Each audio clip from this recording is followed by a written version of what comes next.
Thank you very much. Well, hello, everybody. As mentioned, my name is Andy Hancock, and I'm really going to talk about, how does Industry 4 help supply chains? And why is it the opportunity is now? So as we all know, businesses are becoming more dependent on others. And if you see this diagram as it builds out, just imagine that your supply chain is each one of these nodes. We've created a complex network of partners and collaborators to really help us continue to move product and to make sales grow. Now, if we start to consider from that the traditional style of increasing profitability was to look at lower costs. That was a strength, but as we all know, during the pandemic, it has actually become a vulnerability. So, we've seen across our customer base things like supplier consolidation and really looking at, can I target down on individual suppliers in order to get those products to where I need it? Looking at offshoring and where contract manufacturing, choosing lowest cost options around logistics, and then, being reactive in the way that we actually maintain those assets. One, if I have a product that I'm selling out into a B2B environment.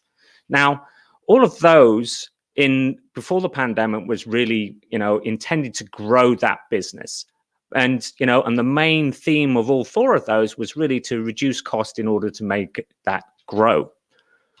But what didn't happen was that when we started with that disruption, we saw lots of reactive processes going on with our customer base.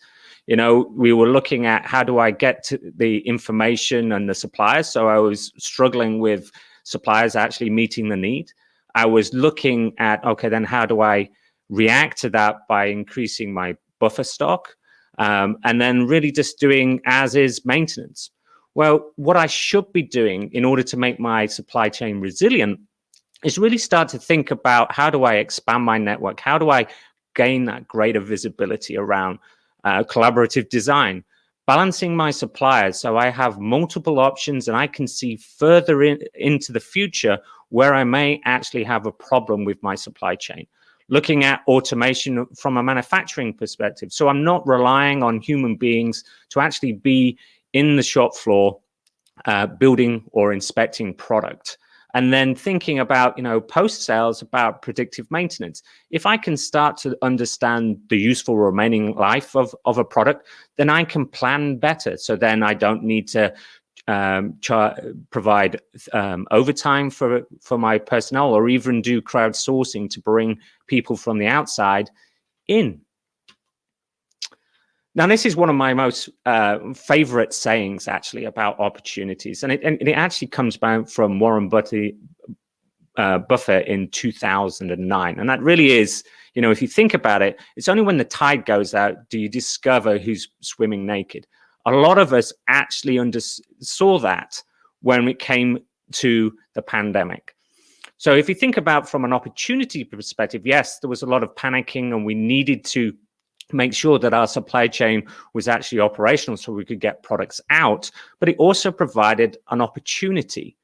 It highlighted very clearly where there was lack of visibility across the supply chains. And it also really forced or even compelled organizations to do something different, to make uncomfortable decisions.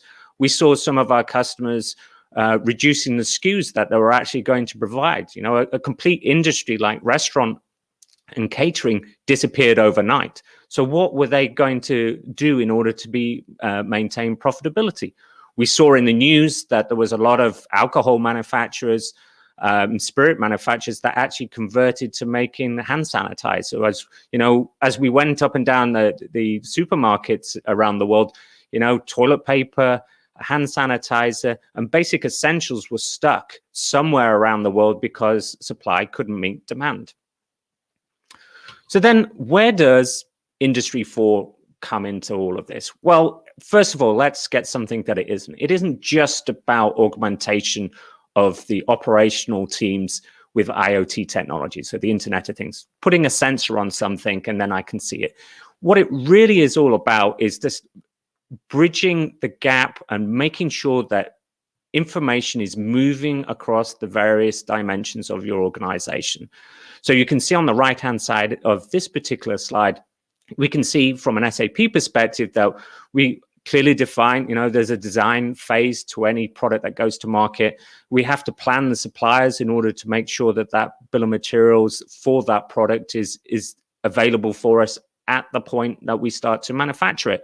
And then once it's manufactured, can we actually deliver that in a timely fashion to where customers want? And then ultimately, if the product has some service component to it, then it's to understand the operation of that when it comes around.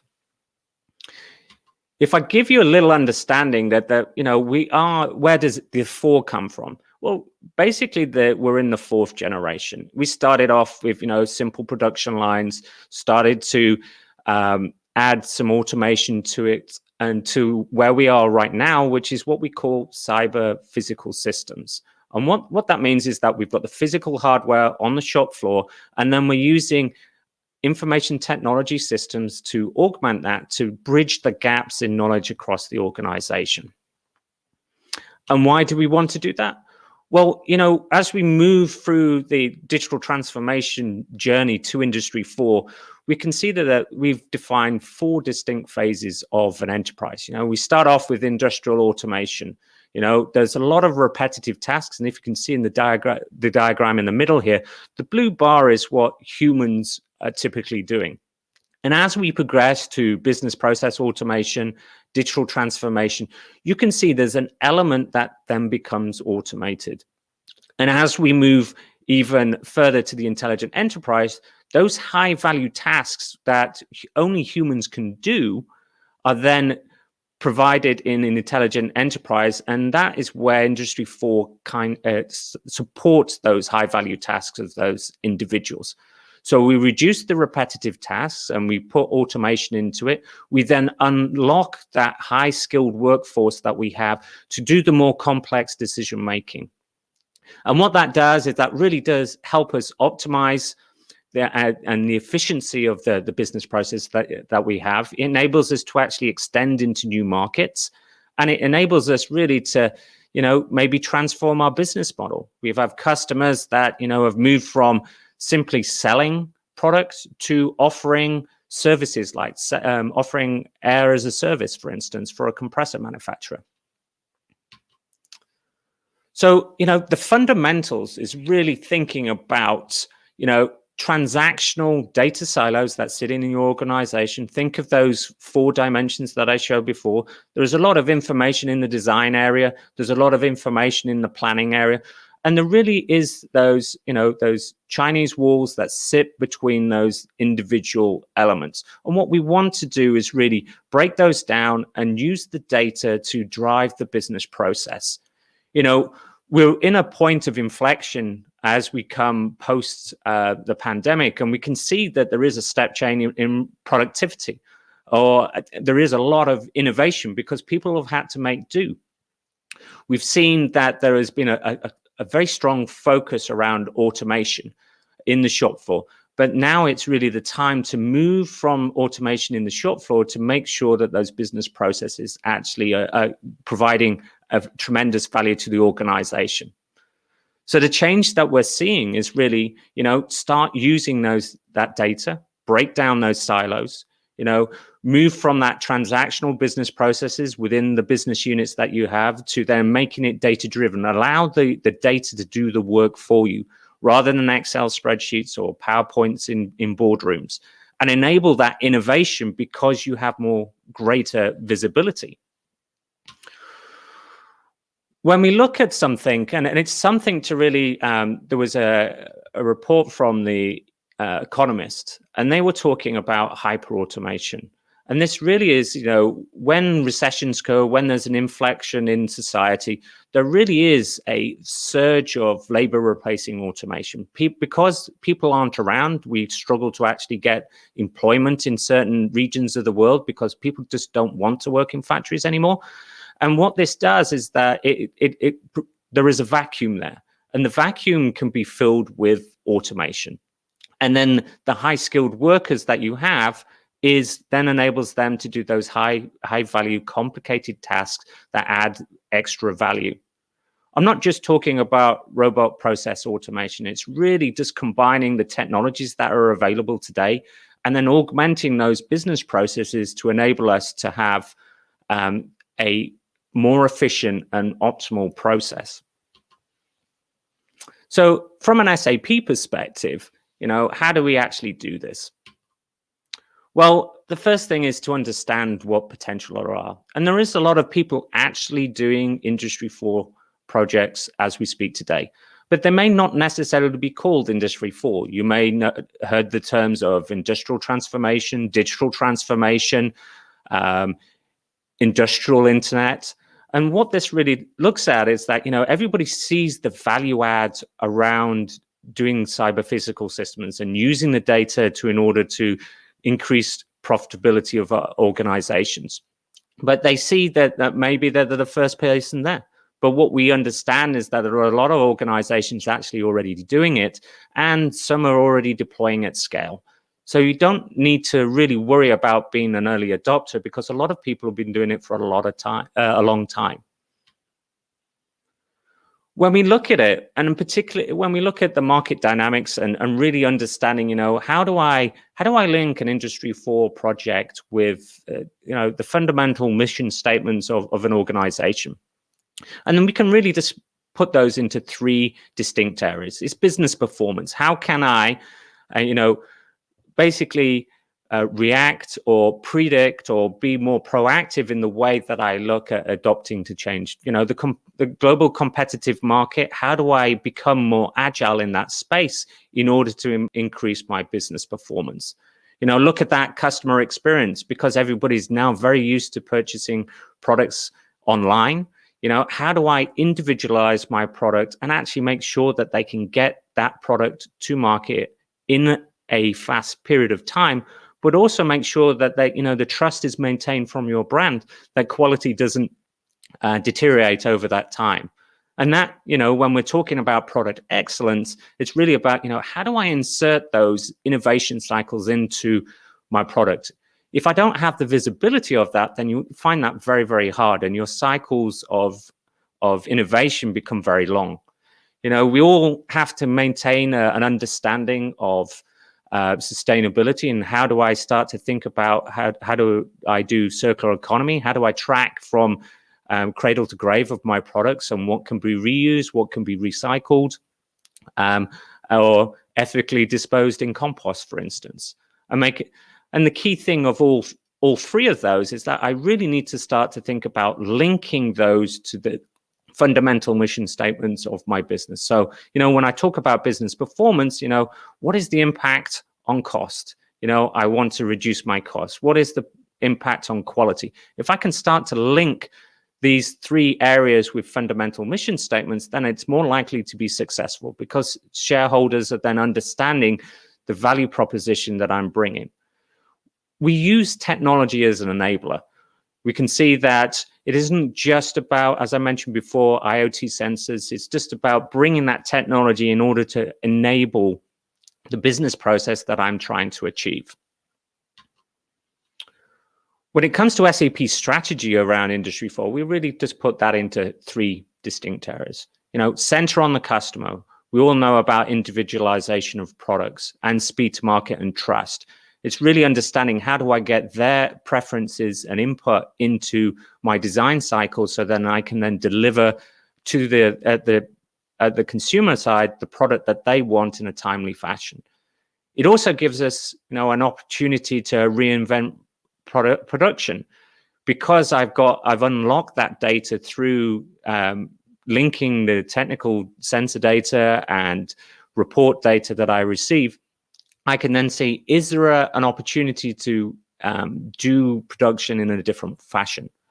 And then ultimately, is really disconnecting that entire company and the enterprise. If you think about it, the same sort of base information that is occurring on the shop floor is an aggregate piece of information that's put into the boardroom. Now, if I can make sure that,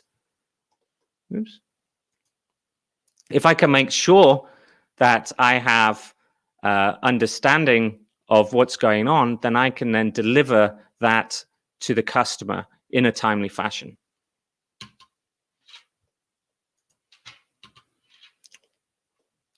So then what I have in here is that looking at the enterprises as completes that. And Industry 4 is a very large subject. So the way that you look at it is that let's break it down into individual themes, such as we have intelligent products. So thinking about the way that a product is designed, maintaining that digital thread throughout the design process to the customer. Looking at intelligent factory, how can automation within the shop floor be propagated up so that it shows value across the enterprise? Intelligent assets. So think about adding that sensor data to the in operation so I can understand when the next maintenance is going to happen.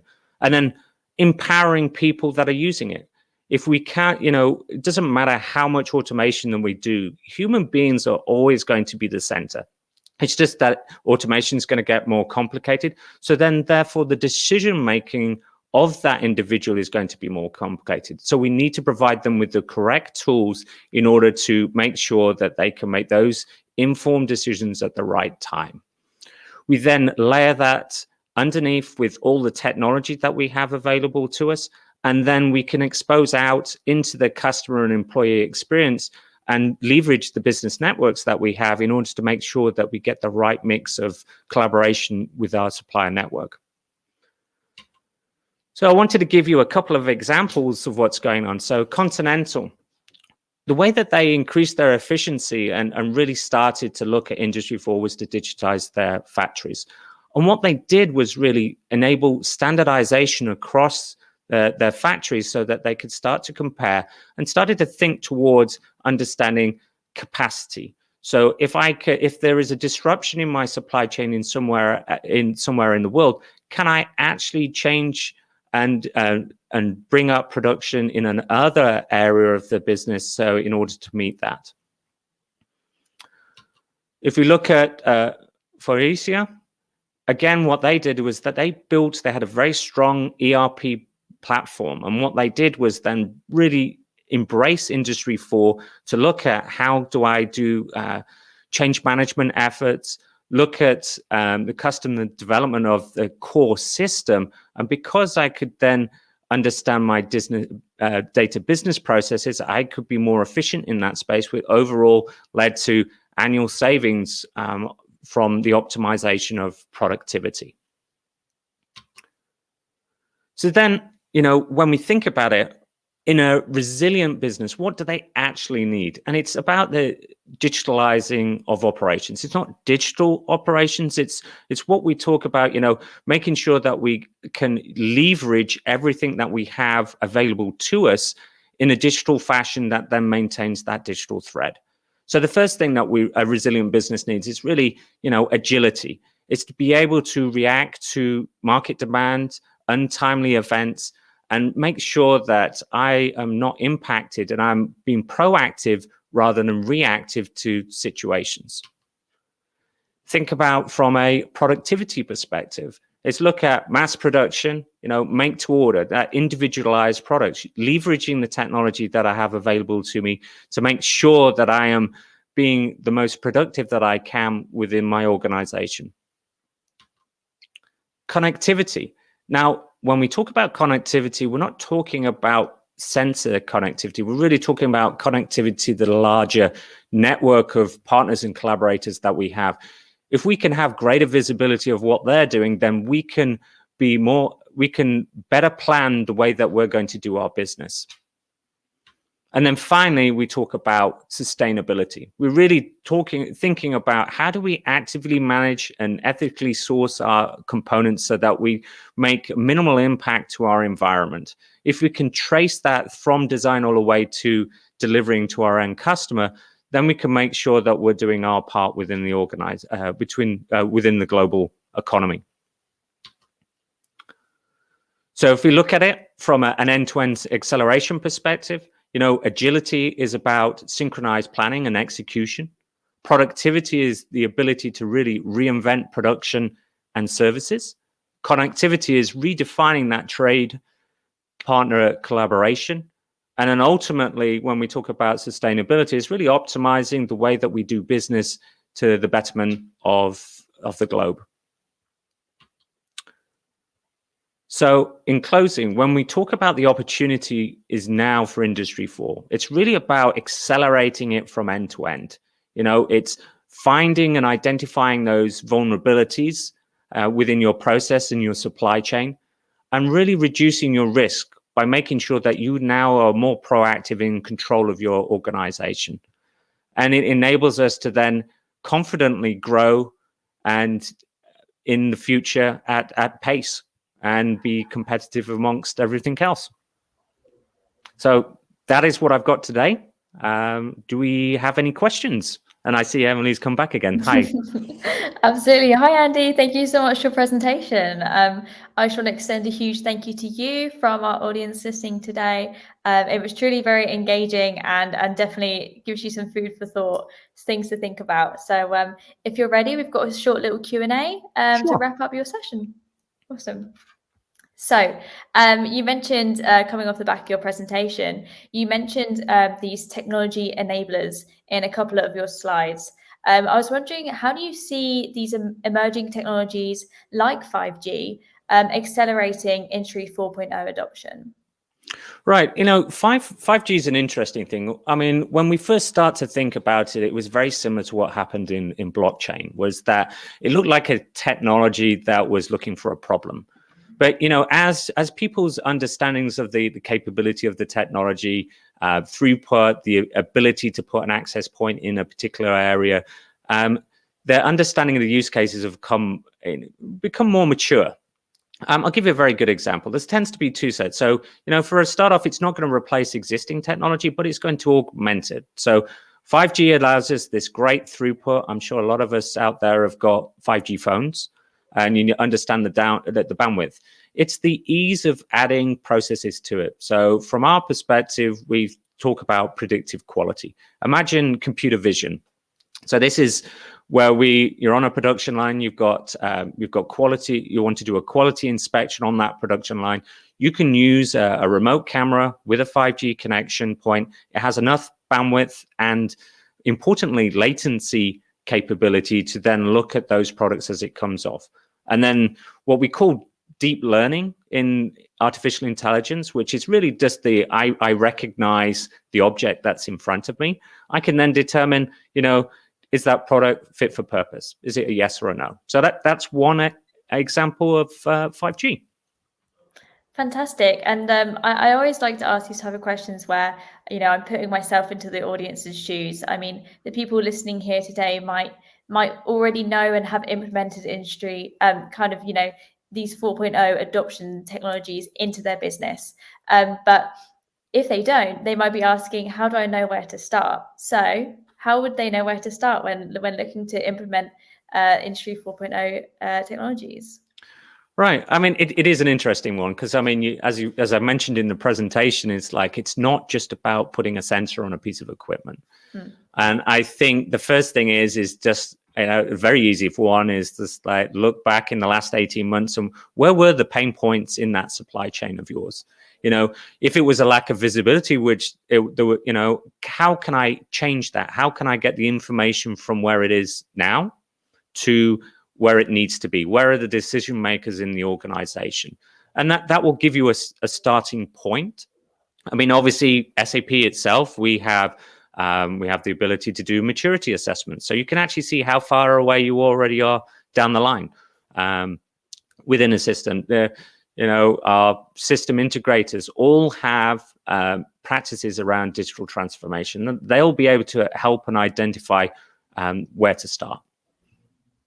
Fantastic. And I always quite curious to ask could you tell me the importance of data in this sort of thing? I mean, obviously, everyone kind of throws around the phrase data is king.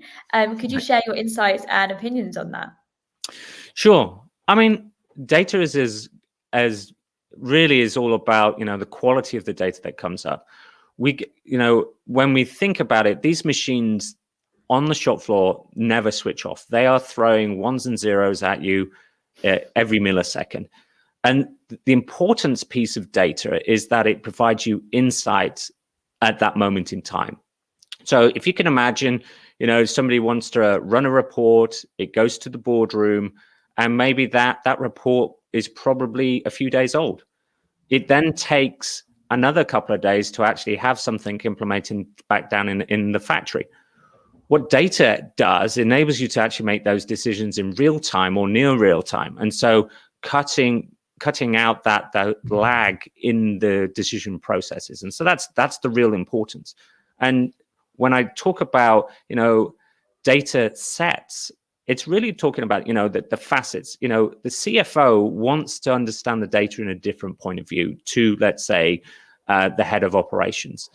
And so it's being able to be agile enough to do the aggregate data of information that's coming from the production or the supply chain to then provide that particular view to the CFO, and then a slightly different point of view to the operational director.